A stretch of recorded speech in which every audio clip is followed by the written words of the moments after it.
അപ്പോൾ നിങ്ങളിപ്പോൾ ആലോചിക്കുന്നുണ്ടാവും ഇതെന്താണ് സാധനമെന്ന്. ഇത് നമ്മളെ പോത്തിൻ്റെ നാക്കാണ്. ഈ പോത്തിൻ്റെ നാക്ക് സാധാരണ അങ്ങനെ ആൾക്കാർ അധികം എടുക്കാറില്ല. ഇത് നമുക്കിത് നല്ല ജ്യൂസിയും നല്ല ഫാറ്റിയുമായിട്ടുള്ളൊരു കിഡിൽ ഐറ്റമാണ്. നമ്മൾ ഈ പോത്തിൻ്റെ നാക്ക് വെച്ച് ഇന്നൊരു കേരള സ്റ്റൈലൊരു അടിപൊളി സാധനം പിടിക്കാൻ പോവുകയാണ്. നമുക്ക് ആദ്യം ഈ നാക്ക് നല്ലപോലെ കഴുകണം. കഴുകാന്ന് പറഞ്ഞാൽ നല്ല വൃത്തിയായിട്ട് കഴുകണം. കഴുകി ഇതിനെ കുക്കറിലാക്കി ഒന്ന് വേവിക്കണം. എന്നാൽ മാത്രമേ നമുക്കിതിൻ്റെ ഈ സ്കിന്ന് റിമൂവ് ചെയ്യാൻ പറ്റൂ. ഇതിനകത്ത് ഈ രോമമൊക്കെ ഇരിക്കും. ആ രോമമൊക്കെ നമ്മൾ നോക്കിയെടുത്ത് കളയണം കേട്ടോ.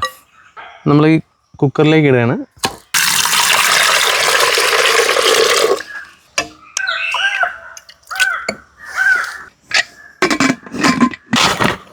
നമ്മൾ കുക്കറിലോട്ട് നമ്മുടെ നാക്ക് വേവിക്കാൻ വെച്ചേക്കാണ്. ആ സമയം കൊണ്ട് നമുക്ക് ഗ്രേവിക്ക് വേണ്ട സാധനങ്ങൾ സെറ്റ് ചെയ്തെടുക്കാം. ചെറിയ ഉള്ളി ഒന്ന് ചെറുതായിട്ട് അരിഞ്ഞെടുക്കാം. ഇതിൻ്റെ മെയിൻ ഇൻഗ്രീഡിയൻസ് എന്ന് പറഞ്ഞാൽ ചെറിയ ഉള്ളിയാണ്.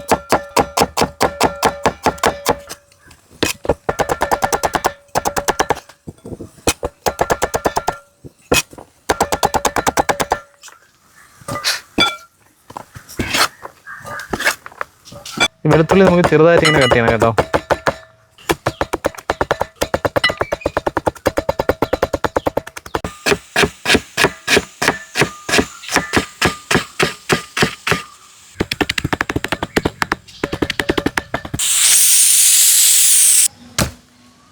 നമ്മളെ നാക്ക് അത്യാവശ്യം വെന്തിട്ടുണ്ട്. ഇതിനെ നമുക്ക് ഈ സ്കിന്നിനെ പീൽ ഔട്ട് ചെയ്യണം.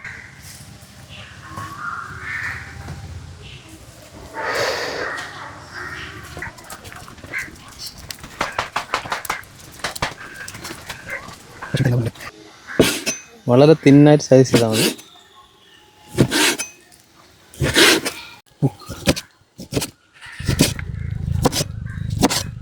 കുറച്ച് വെളിച്ചെണ്ണ ഒഴിക്കുകയാണ്. കടുക് ഇട്ട് കൊടുക്കാം.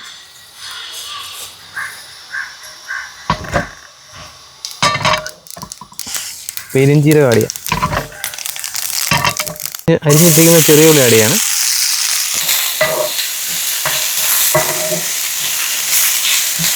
രണ്ട് പച്ചമുളക് ഇതിലിട്ട് കൊടുക്കാം.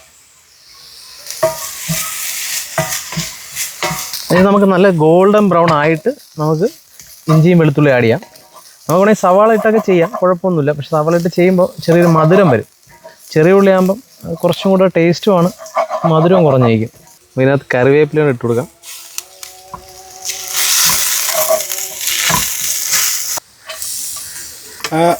പ്രഷർക്ക് വേണ്ടിയിട്ട് രണ്ടുപേര് പാട്ട്. മേലേ മേലേ മാനം മാനം നീളെ മഞ്ഞിൻ കൂടാരം അതിലാരോ ആരാരോ നിറദീപം ചാർത്തുന്നു. മനസ്സിൽ പാടാനല്ലേ പറഞ്ഞത്? എടാ മനസ്സിൽ പാടാൻ കുറച്ച് പാടി കഴിഞ്ഞാൽ പ്രേക്ഷകർ കേൾക്കൂലേ? എന്നെ കേൾക്കണം. പ്രേക്ഷകർ കേട്ടാൽ നാളെ കേട്ടില്ല. ഇഞ്ചി ഇട്ടായിരുന്നു. എടാ ഇഞ്ചിൻ്റെ ഇടയിൽ ഇഞ്ചി പറയാൻ മറന്നുപോയി. നമ്മൾ വെളുത്തുള്ളി കഴിഞ്ഞിട്ട് ഇഞ്ചി ഇട്ടായിരുന്നു. പാട്ടിൻ്റെ ഒരു ഇതിലേത് പാട്ടിൻ്റെ മഞ്ഞപ്പൊടി, മല്ലിപ്പൊടി, Kashmiri chilli powder, normal chilli powder. ഇതിൻ്റെ പച്ചമണം മാറുന്നവരെ ഒന്ന് മൂപ്പിച്ചെടുക്കണം. പക്ഷെ കരിയാനും പാടില്ല. വേവിച്ച് വെച്ച ബീഫ് സ്റ്റോക്ക് നമുക്കിതിലോട്ട് കുറച്ചൊന്ന് ആഡ് ചെയ്ത് കൊടുക്കാം. അരിഞ്ഞു വെച്ചിരിക്കുന്ന നാവ് ആഡ് ചെയ്ത് കൊടുക്കാം.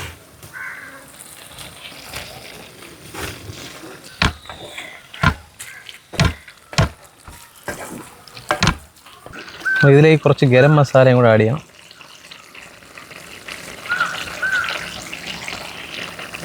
ഇതിനെ നമുക്ക് കുക്കർ കയറ്റി ഒരു 5 to 6 വിസിലും കൂടെ അടിക്കുമ്പോഴേക്കും ഇത് നല്ല പഞ്ഞി പോലെ ആവും. ഇത് കഴിക്കാൻ നല്ല വായിലോട്ട് വച്ചാൽ മതി, ചവയ്ക്കണ്ട.